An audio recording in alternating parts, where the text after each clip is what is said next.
conducted shadow diplomacy through our special representative, and remained committed to promoting peace talks. We, together with Brazil, Algeria, and other members of the Global South, established the Group of Friends for Peace on the Ukraine crisis and call for upholding the three principles of no expansion of the battlefield, no escalation of fighting, and no fueling the flame by any party, while bringing together the voices advocating for peace of the Global South, thus contributing our collective wisdom and strength to the early de-escalation of the situation and the political settlement.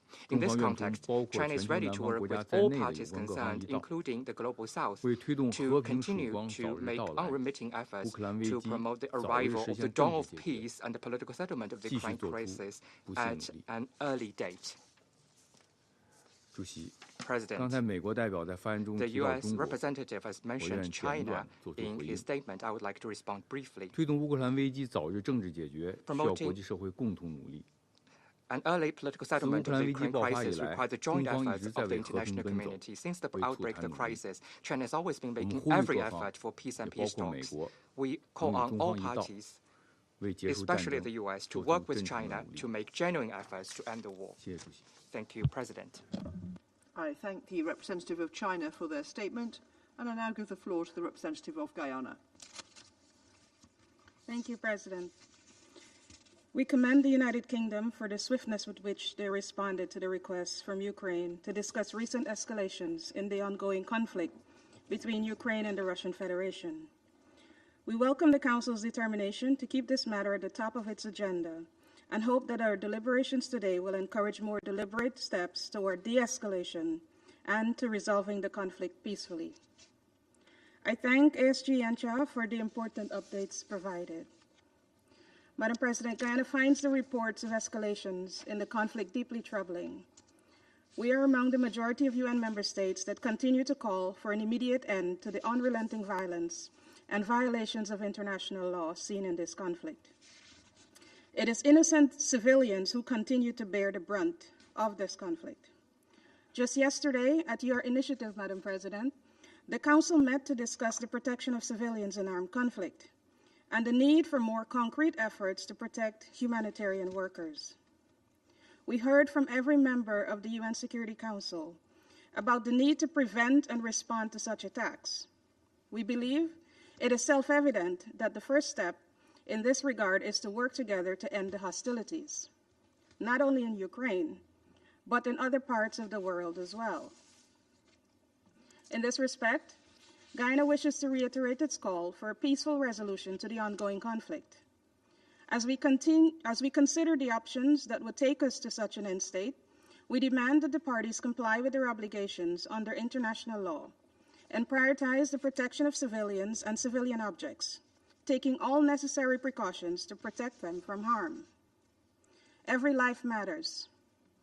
UNICEF has reported that an average of at least 16 children are killed or injured in Ukraine every week. The total number of civilian casualties currently stands at over 30,000, which includes civilians killed or injured since February 2022, the vast majority from bombings in urban areas. Thousands more continue to endure relentless hostilities, prolonged displacement, and severe shortages of essential resources, including safe water, electricity, and other necessities. The situation gets worse each time there is an escalation in the conflict. It is for this reason that Guyana continues to call for a serious political and diplomatic process to pave the path to peace. We commend the efforts of those who have committed to finding pathways to peacefully end the war and stress the need for this to be a collective endeavor. We insist on this Council living up to the responsibility entrusted to it and take action to protect civilians and change a dangerous trajectory that this conflict is taking.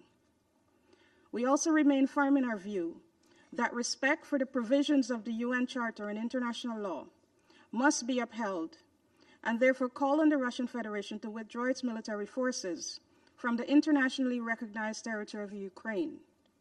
In closing, Guyana stands ready to contribute to any effort that will lead to a lasting and sustainable peace in Ukraine. I thank you.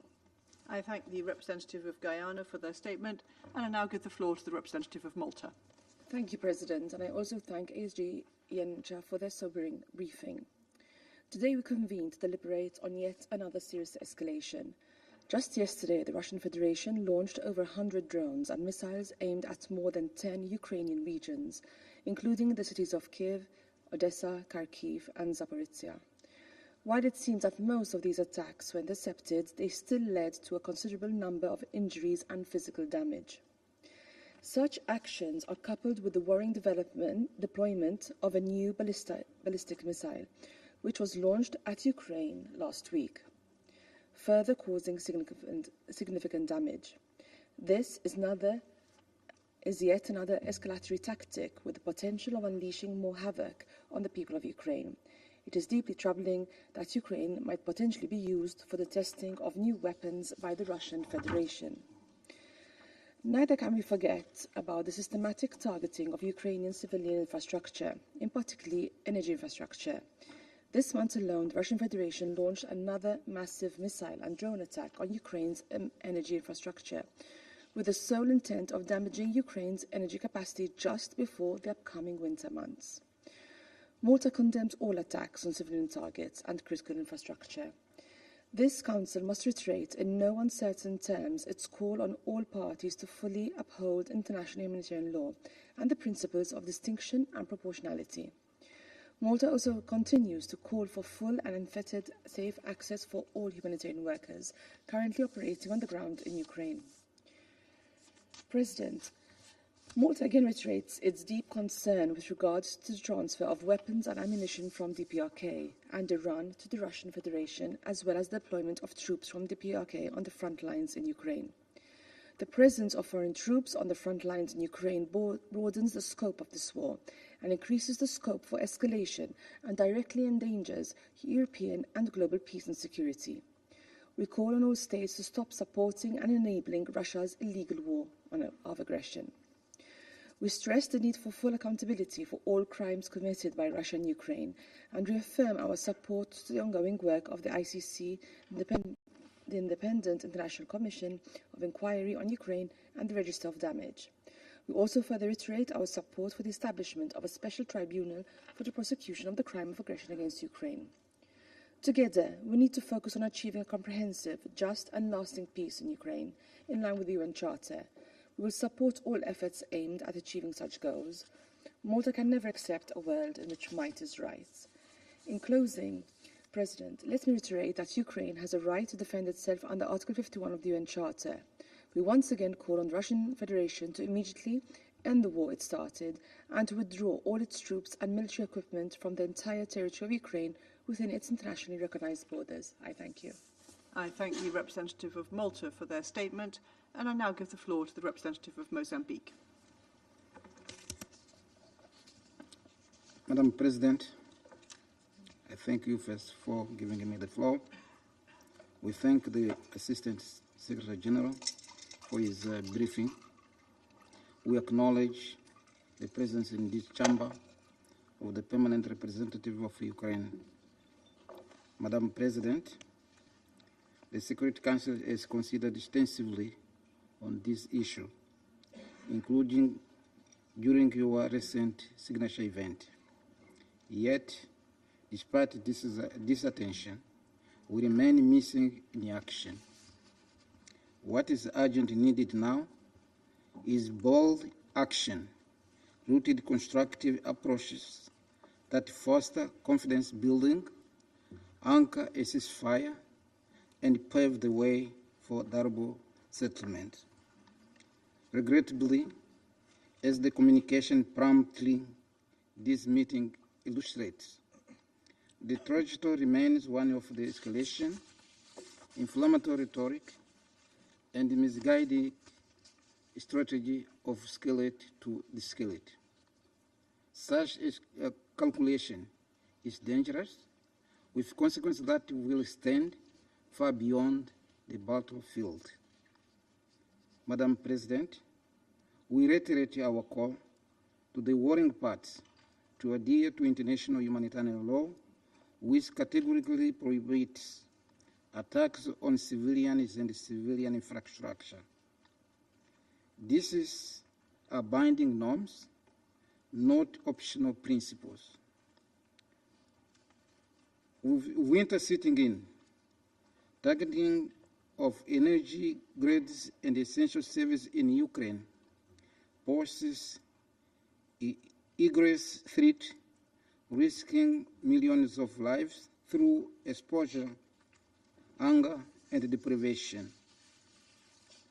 Madam President, the clear and present risk of nuclear escalation further underscore the urgency of action. The fallout of such catastrophic event, literal and figurative, would transcend borders, making survival itself a futile endeavor. As the Secretary General has repeatedly warned, there is no military solution to this war. Diplomacy must prevail. In this precarious moment, the old wisdom becomes self-evident. You cannot shake hands with a clenched fist. A return to the negotiation table is not just advisable, it is an imperative. We therefore call on all parties to halt escalation, reject the logic of mutual destruction, and commit to the measures that build trust, reduce hostilities, and protect civilians. History will judge us not by strength of our weapons, but our courage to choose peace over war. Let us act before it is too late. I thank you, Madam President. I thank the representative of Mozambique for their statement, and I now give the floor to the representative of the Russian Federation. Спасибо, госпожа председатель. Thank Запрос you, Madam сегодняшнего President. заседания киевским режимом, поддержанный его западными хозяевами, свидетельствует о том, что просроченный украинский президент не просто не перестал пока воевать с северокорейскими ветряными мельницами, но и придает этим усилиям особый смысл в своей стратегии провоцирования стран НАТО на повышение ставок в конфликте с Россией. Комментировать новые абсурдные мнения, базирующиеся, как и предыдущие, на домыслах и фобиях, мы не видим смысла. Все уже было сказано на предыдущем заседании по этому бредовому сюжету 30 октября. Поэтому сконцентрируемся сегодня на истинных целях, развязанной киевской властью пропагандистской и очернительной кампании. Мы о них уже неоднократно говорили, и все наши прогнозы сбылись. Обанкротившемуся режиму Зеленского необходимо любой ценой вовлечь страны НАТО в прямой конфликт с Россией на поле боя. При любом ином сценарии его ждет неотвратимое и унизительное поражение, которое замаячило вполне определенно после провальной Курской авантюры украинского главаря и очевидного обрушения фронта в Донбассе, отмечая его уже всеми военными экспертами. Так, даже западные информагентства признали, что только за прошлую неделю российские войска освободили 235 квадратных километров территории, продвигаясь рекордными за весь 2024 год темпами. На глазах рушатся самые мощные укрепрайоны, создававшиеся Киевом с 2014 года. В стане украинских военных откровенная паника. Насильно мобилизованные солдаты массово разбегаются со своих позиций. Врать своему народу, узурпировавшему власть в нарушении Конституции страны актеру Зеленскому, становится все труднее. Граждане Украины либо спасаются от его правления за рубежом, у кого есть такая возможность, либо отсиживаются по домам, чтобы не нарваться на военные патрули, бросающие на бойню уже всех мужчин, независимо от возраста и заболеваний.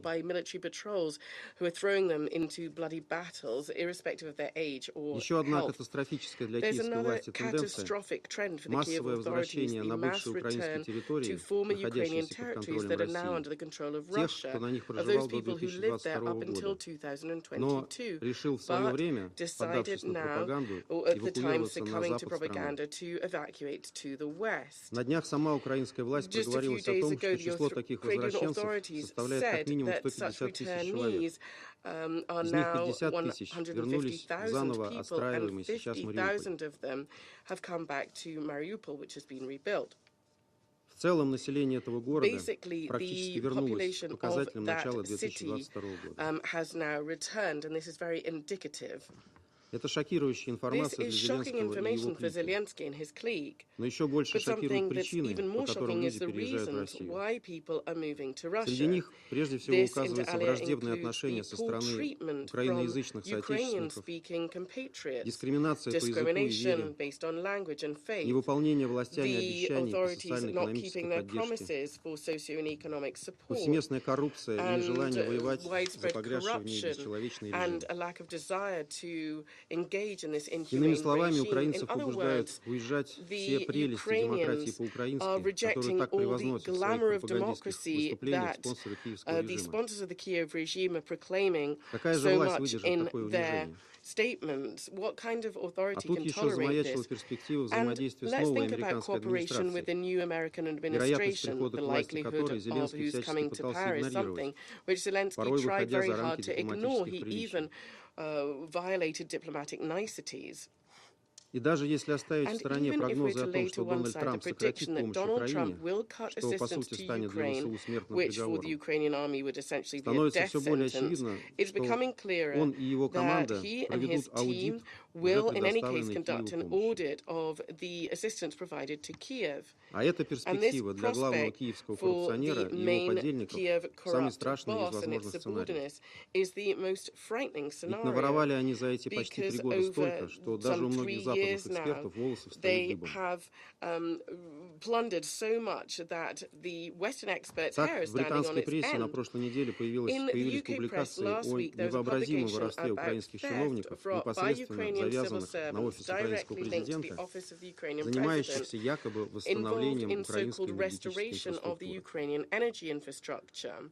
В них приводятся анонимные свидетельства ряда таких мегакоррупционеров, которые уповают на то, что российские удары по этим объектам продолжатся, и война все спишет. На вымогательство и коррупцию в армии постоянно жалуются украинские военные, которым власти все труднее закрыть рот. Выясняется, в частности, что многие оборонительные сооружения, на которые на бумаге были выделены миллионы долларов, в действительности не существуют. А бывший министр труда Польши Петр Кульпа в одном из интервью на днях признался, что от 30 до 50% западной помощи Украине последовательно разворовывалась с самого начала. Из этих средств, по его оценке, можно было бы сверстать годовой бюджет Украины. Очевидно, что это только верхушка айсберга. Представляете, о каких масштабах воровства, санкционированного и крышуемого на самом верху, идет речь? Неудивительно, что украинская власть не жалеет никаких сил, чтобы сорвать какой-либо аудит выделенных средств. Единственная возможность для этого — спровоцировать невиданную эскалацию, на фоне которой все эти моменты покажутся мелочами. Ей в этом активно подыгрывает и уходящая американская администрация, которая за остающееся время, похоже, стремится максимально поднагадить и России, и новой команде в Белом доме. Ничего удивительного в этом нет. Международную коррупцию можно играть только вдвоем. Поэтому у чиновников байденовской команды наверняка есть не меньше оснований бояться финансовой проверки, чем их киевским подельникам. Поэтому и пошли в ход все эти страшилки про северокорейских военных, как ранее про иранские ракеты. Даже интересно, что Киев и его западные приспешники изобретут в следующий раз. Остались, наверное, только марсиане или зеленые человечки. Доказывать-то ничего не надо, достаточно просто выдвинуть обвинение.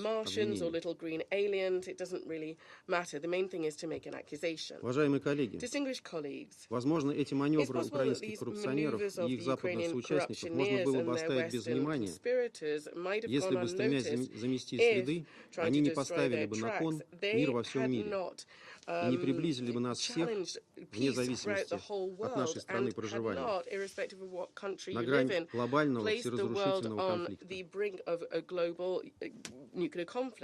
Именно это произошло после того, как администрация Байдена, а вслед за ней и некоторые ее европейские сателлиты, разрешили ВСУ наносить удары дальнобойными украинскими ракетами вглубь российской территории. И Зеленский, разумеется, с этим тянуть не стал. Мы с вами стали свидетелями уже 2 серий таких ударов. 19 ноября 6 оперативно-тактическими ракетными атаками с производства США и 21 ноября в ходе комбинированной ракетной атаки системами Storm Shadow производства Великобритании и Хаймарс производства США были нанесены удары по военным объектам в Брянской и Курской областях. Они не достигли поставленных целей благодаря четкой работе нашей ПВО. Однако с этого момента, как мы неоднократно подчеркивали ранее, спровоцированный Западом региональный конфликт на Украине приобрел элементы глобального характера.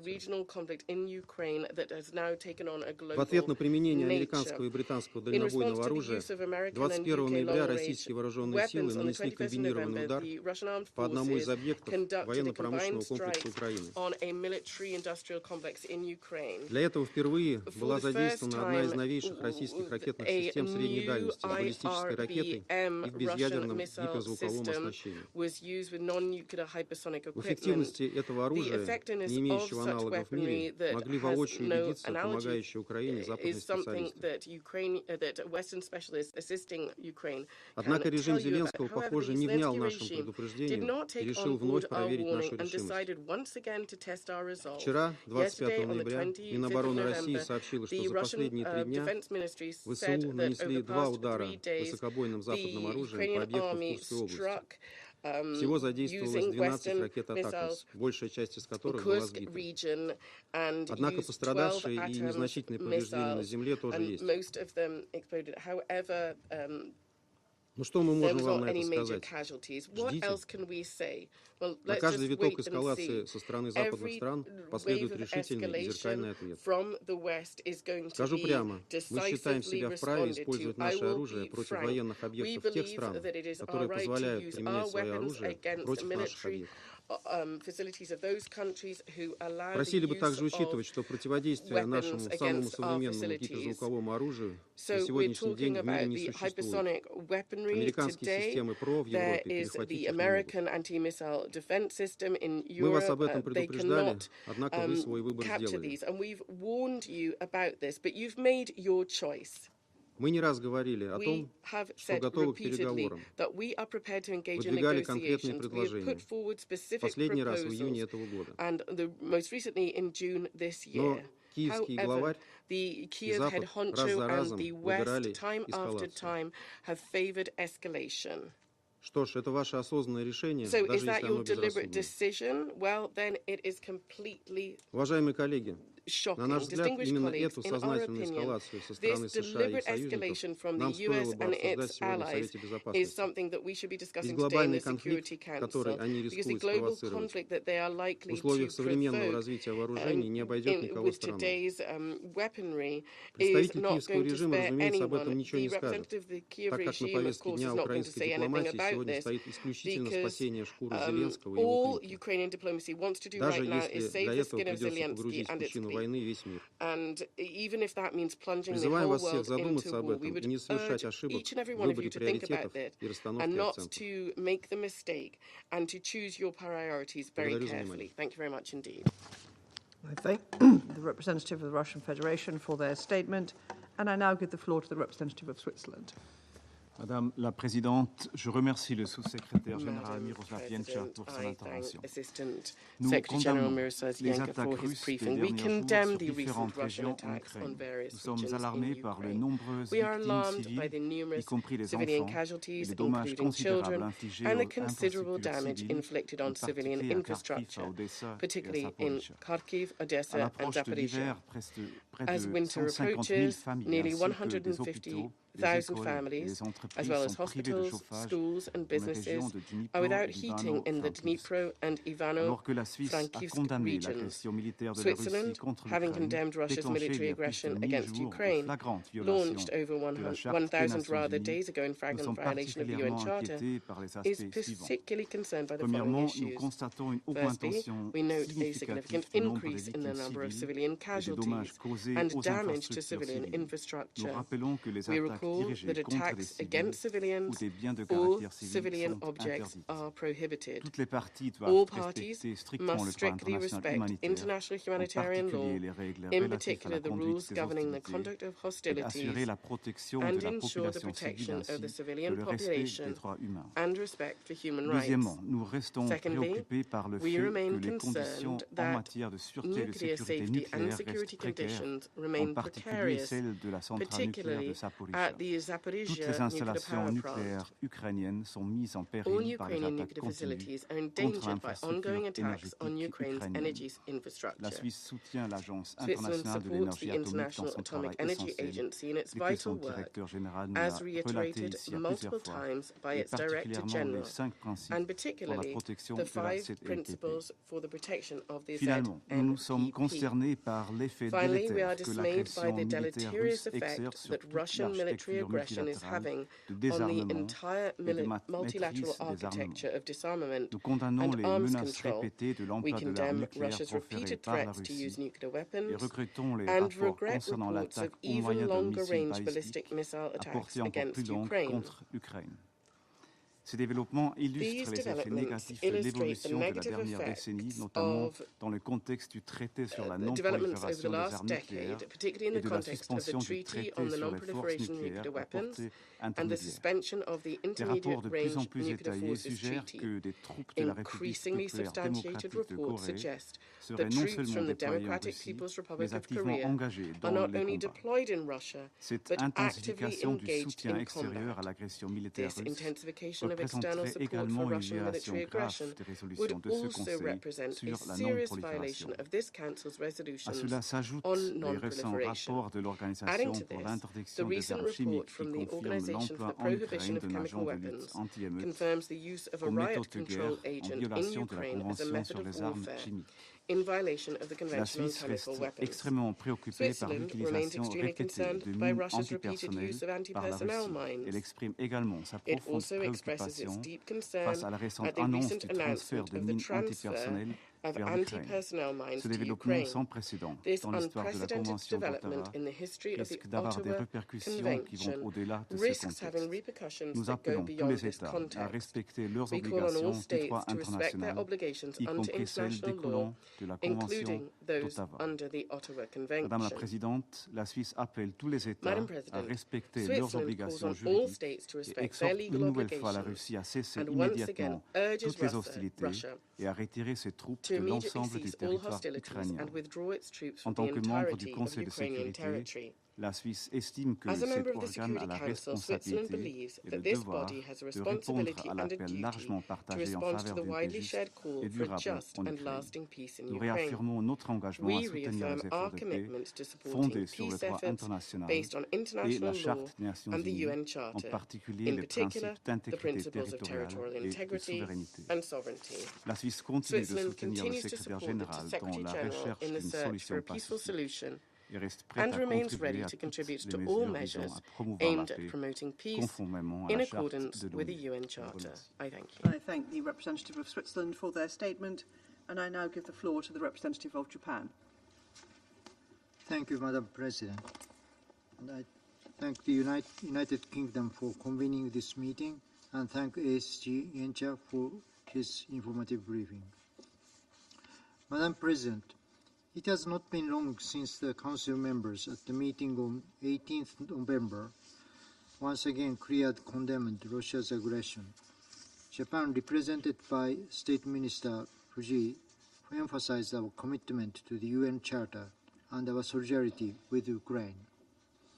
However, Russia ignored the repeated calls of the international community and once again carried out a large-scale missile attack on Ukraine, which caused the casualties of innocent civilians. We must not look away from this new worsening situation. Russia is continuously attacking Ukraine using weapons supplied by DPRK, violating the relevant Security Council resolutions. North Korea's troops have been deployed to Russia, and they are now engaged in combat against Ukraine. This constitutes a clear violation of international law, including the UN Charter. We condemn in the strongest terms this unlawful, unjustified, and unacceptable military cooperation between Russia and DPRK, which only further accelerates the tension in the region and beyond.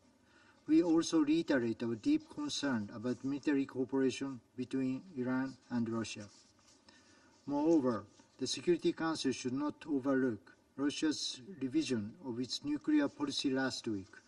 Russia has repeatedly made remarks and taken actions indicating the use of nuclear weapons as its aggression. Japan, as the only country that has ever suffered atomic bombings during war, will never tolerate Russia's nuclear threats, let alone its use of nuclear weapons. Madam President, the members of the Security Council should not seek peace in a way that ignores Russia's sovereignty, nor should they demand equal de-escalation from both sides, which is only rewards the aggressor. Nor should we confuse the defender with the aggressor. There must be a just and lasting peace consistent with the UN Charter. This goal has been repeatedly affirmed by an overwhelming majority of the UN General Assembly, leaving no room for doubt. We would like to repeat what is worth repeating. Ukraine is not waging a war of choice. Ukraine was forced to fight and is defending itself.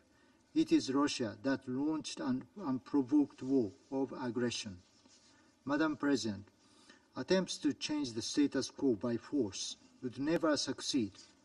Allowing such actions would have worldwide repercussions, affecting everyone in the future. The international community must act to stop the aggressor, not to seek a false peace or to reward the aggressor. This is not a matter of choosing sides between Ukraine or Russia. It is a question of either upholding or disregarding the UN Charter. Japan once again strongly demands that Russia withdraw from Ukraine immediately and unconditionally.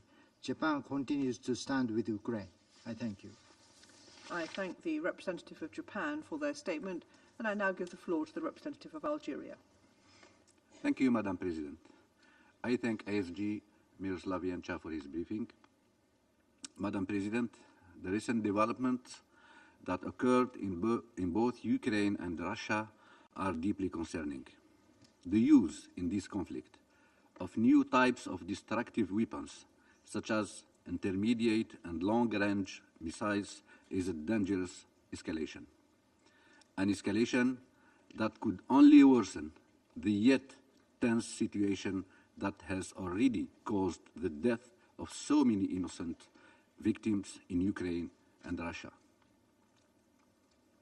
We reiterate our call upon the parties to exert restraint and urgently reverse this escalatory rhetoric and to avoid the worst scenario. Algeria has warned many times, and it does again today, against the logic of confrontation and polarization that prevails in this conflict. Escalation could lead us to uncontrollable and unpredictable situations that no one wants to happen. It is high time to reverse the trend and favor diplomacy, dialogue, and negotiation. Only dialogue and negotiation can lead us to a ceasefire and stop the bloodshed. Only dialogue and negotiation can bring peace and security to Ukraine, to Russia, and to the whole region. It is critical that both parties choose the path of de-escalation and engage directly or indirectly in genuine dialogue and negotiation. It is the only way to reach a mutually acceptable solution to this conflict in line with the purposes and principles of the UN Charter, taking into consideration all security concerns. Also, the international community should play a vital role in creating conditions that could facilitate dialogue between the parties to reach such a solution and to end this war. Madam President, escalation is the right path toward failure. We must change direction.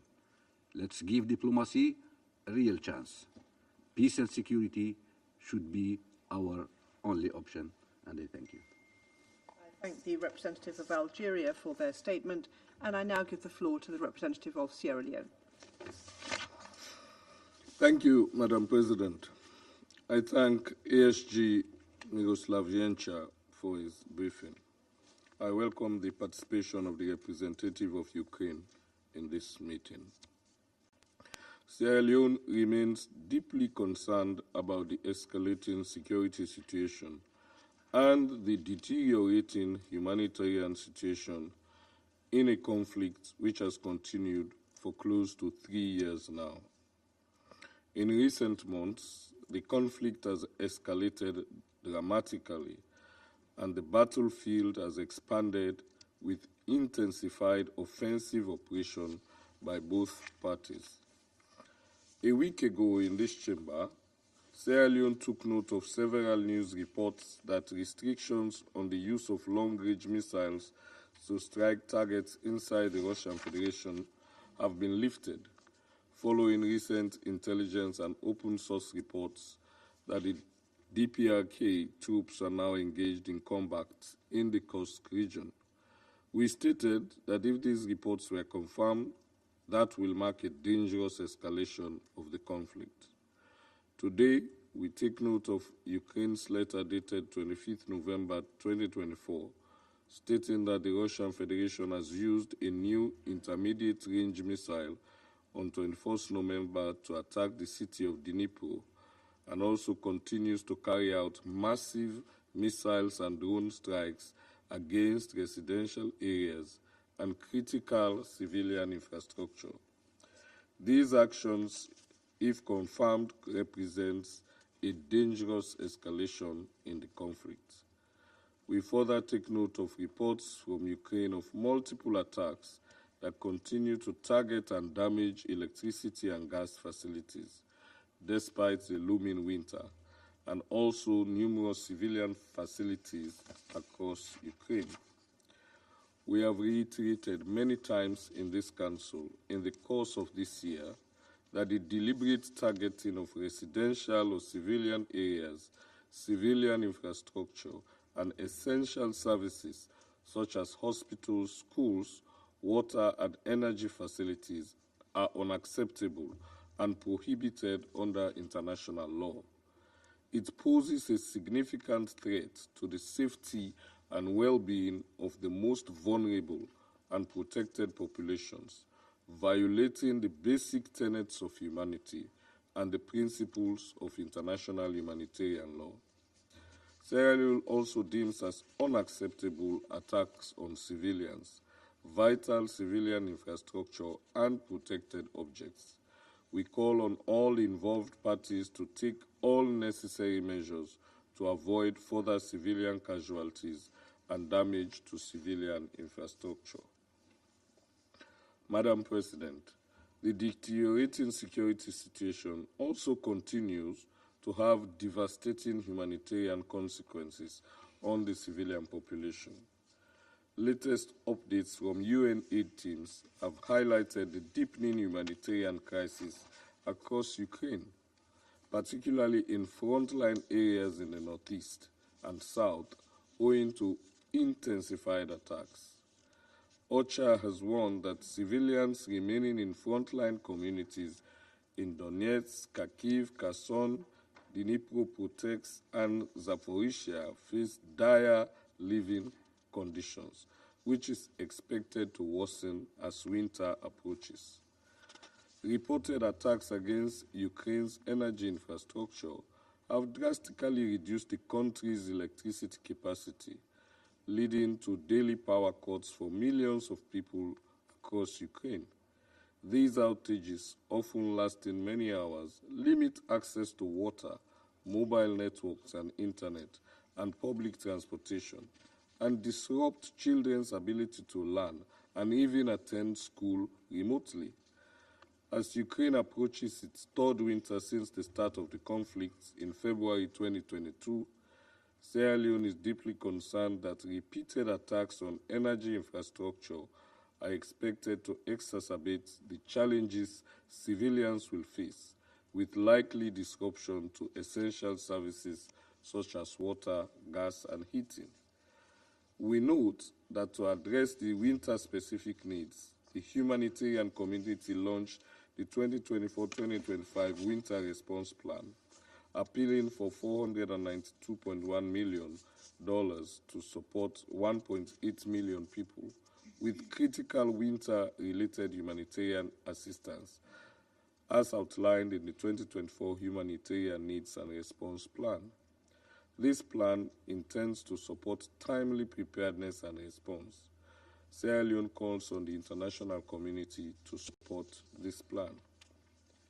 The drastic escalation, alarming civilian casualties, and the devastating humanitarian consequences of the conflict on civilians, including the elderly, women, and children in Ukraine, underscores the need for this violence to end.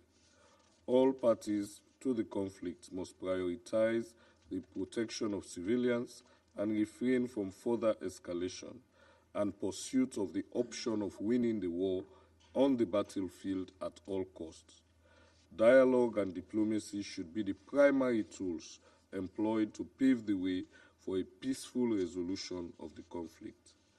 Let me close, Madam President, by urging all parties to prioritize the protection of civilians and critical infrastructure, including energy infrastructure, to ensure essential services for the well-being and stability of civilians. Let me also repeat what we stated last week in this chamber. Peace is achieved not among friends, but between conflicting parties. In this regard, genuine peace requires overcoming hostility, bridging divides, and fostering dialogue where mistrust and animosity have taken root. It involves compromise, reconciliation, and the willingness of both parties in the Ukraine conflict to prioritize coexistence and the greater good over their grievances or individual interests. Thus, peace is most meaningful and transformative when it is forged between those who were once adversaries, as in the case in the current conflict. Sierra Leone therefore reiterates its call for meaningful steps to be taken towards the immediate and unconditional cessation of the hostilities and for constructive and inclusive diplomatic efforts to achieve a just and lasting solution to the conflict. In taking this important step, we reiterate our call for the full respect for the sovereignty, unity, and territorial integrity of Ukraine within its internationally recognized borders, as well as the Russian Federation. The legitimate concerns of all parties are to be taken into account in order to find a political and diplomatic solution as envisaged in Article 33 of the UN Charter. The international community, including this Council, must remain steadfast in its commitment to supporting the pursuit of a just and sustainable peace. I thank you. I thank the representative of Sierra Leone for their statement, and I now give the floor to the representative of France. Madam President, I would like to thank Mr. Yencha for his briefing. A few days ago, Russia said it had struck the Ukrainian region of Dnipro by using for the first time an intermediate-range ballistic missile, the so-called Orechnik. This caused damage in civilian areas, and Russia accompanied it with threats against states supporting Ukraine in its right to legitimate defense. In this way, Russia has chosen escalation in its war of aggression that it itself provoked against Ukraine. None of the alleged excuses by Russia to try to justify this aggression should hide this reality. Russia attacked Ukraine, violating the UN Charter. Russia is choosing to extend this war while they could end it without any kind of harm for its own security by stopping their military operations and withdrawing troops from Ukrainian territory.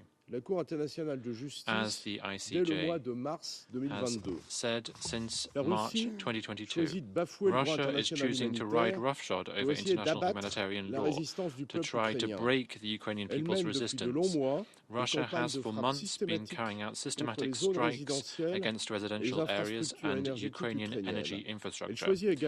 Russia is also choosing to jeopardize the international non-proliferation architecture by acquiring drones, ammunition, ballistic missiles from Iran, and, in violation of the Security Council's resolutions, which Russia nevertheless supported, from North Korea as well. Russia now has a deployment of North Korean troops on its territory whose involvement in the combat would be a new escalation. There is one aggressor in this conflict, Russia, who are not hesitating to violate whole swathes of international law and to escalate the situation to pursue its war of conquest. And there is one country that has been attacked, Ukraine, which has a right under the UN Charter to defend its independence and territorial integrity.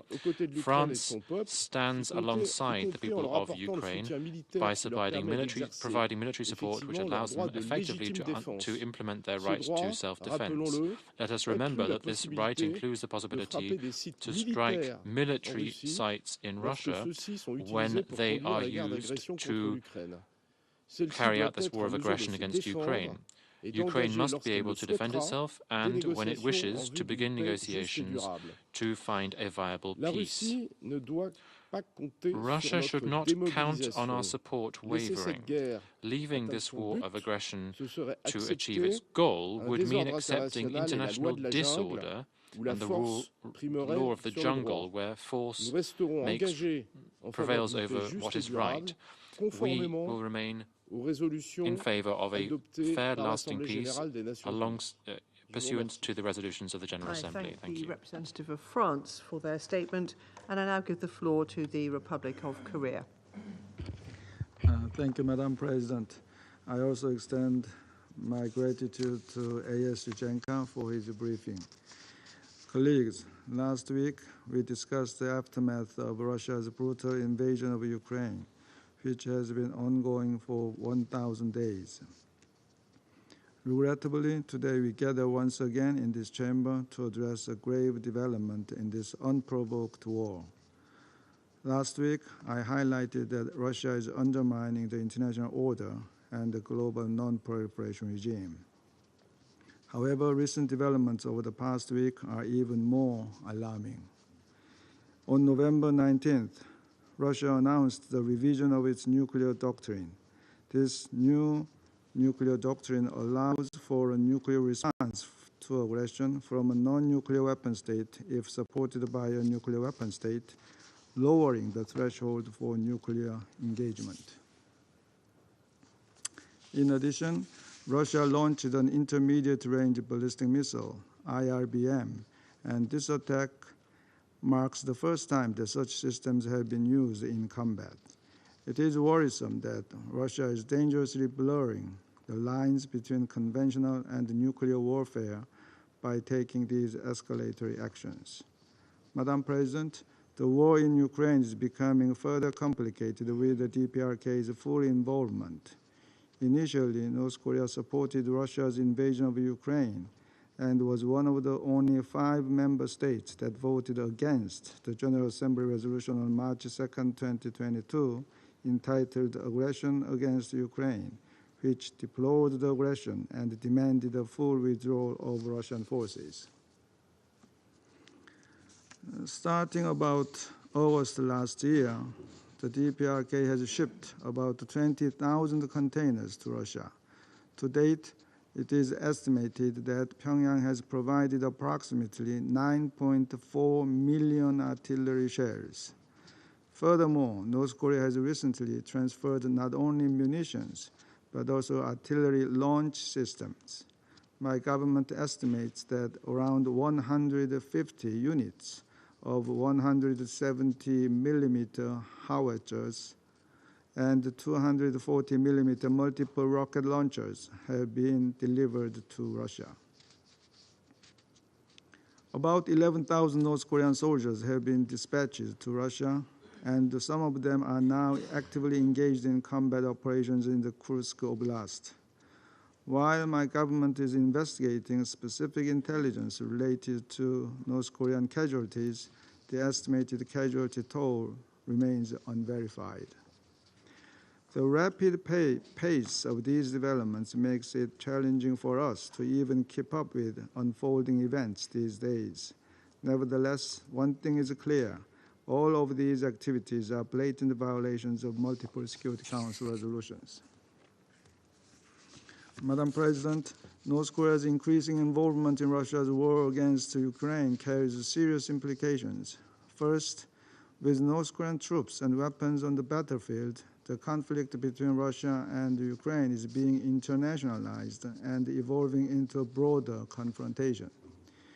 Russia can now rely on additional military resources and manpower from the DPRK to bolster its operational capabilities and sustain its military efforts. In fact, we are even facing the potential for an additional deployment of North Korean troops, as more personnel may be needed to supplement and maintain existing troop levels. Second, North Korea's full participation in the war provides Pyongyang with greater access to Russian resources and military technology. In return for sending its troops, my government assesses that the DPRK has received from Russia not only economic benefits, but also anti-aircraft missiles and equipment to reinforce its weak air defense systems. The DPRK may acquire advanced military technology, material, and equipment to advance its illegal nuclear program. With Russia's direct backing, an emboldened North Korea will likely intensify pursuit of its illegal nuclear ambitions and provocative actions, thus further destabilizing the Korean Peninsula and beyond. Third, we are currently witnessing an ominous collusion. A permanent member of the UN Security Council, with its top-tier military technology and lowered nuclear threshold, is collaborating with an impoverished and isolated regime, well known for brutally oppressing its own people. The leader of the regime is sending soldiers into distant battlefields to be used for Russia's reckless tactics, while siphoning off their salaries from Russia into the regime and funding illegal WMD development. Such a collusion, if unchecked, could profoundly shake the foundation of the international order based on the UN Charter. The international community should stand united in condemning such collusion and calling for an immediate halt to the illegal cooperation. Madam President, to conclude, the Republic of Korea once again urges Russia and North Korea to cease their military cooperation and immediately withdraw their troops. We also take this opportunity to reaffirm our steadfast position to support Ukraine's defending its people and territory in accordance with the UN Charter and international law. For our part, we will respond resolutely to any threat to our national security in cooperation with the international community, and will take corresponding measures depending on ensuing developments related to Russia-DPRK military cooperation. I thank you, Madam President. I thank the representative of the Republic of Korea for their statement, and I now give the floor to the representative of Ecuador. Gracias, Presidenta, y agradezco al subsecretario Yencha por su detallado informe. A más de 1000 días del inicio de la invasión a Ucrania, nos enfrentamos a un escenario que ha adquirido una nueva dimensión. La constante escalada de la violencia y el uso de armamento cada vez más devastador amenaza con llevarnos a un punto de no retorno, generando un clima de incertidumbre y temor que resuena a nivel global.